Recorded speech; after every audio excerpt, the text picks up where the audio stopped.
Eric, urukumva umeze fresh? Ko wagira ufite ubwoba Eric? Ntabwo. Ngahegera imbere ya microphone turirimbe.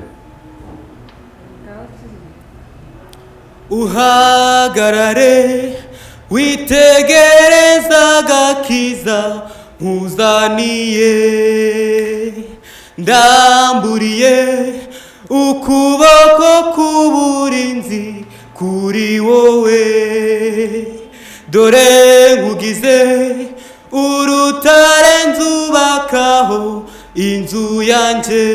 Eric, iyo ndirimbo niyo wiyandikiye? Niyambonye. Nagwize. Okay. Ufite ubwoba bwinshi. Ufite ubwoba. Ufite ubwoba. Erega ntabwo ari ngombwa ngo bigaragare mu maso yawe, ijwi ryawe nabyumvikanisha ufite ubwoba. Eric, wigira ubwoba ko ubwoba subiza ko ari satani. Ubwoba ni uruhande rubi ruba mu muntu aba agomba kurwana narwo uko byagenda kose, sibyo? Imbaraga zagukuye iwanyu, ubwo bwoba washiritse bwo kuva iwanyu ukaza hano, komeza n'ubundi ubutsinda. Ngaho duhereza. Uhagarare. Oya, ririmba indi Yanje.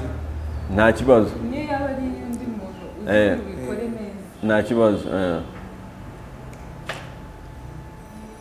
Yesu wenza kuririmba, Yesu wenza kuvuga, Yesu wenza vuga ineza yawe, wambereye ubwihisho, wambereye ubwugamo, ibihe byose nzagushimira. Yesu wenza kuririmba, Yesu wenza kuvuga, Yesu wenza vuga ineza yawe,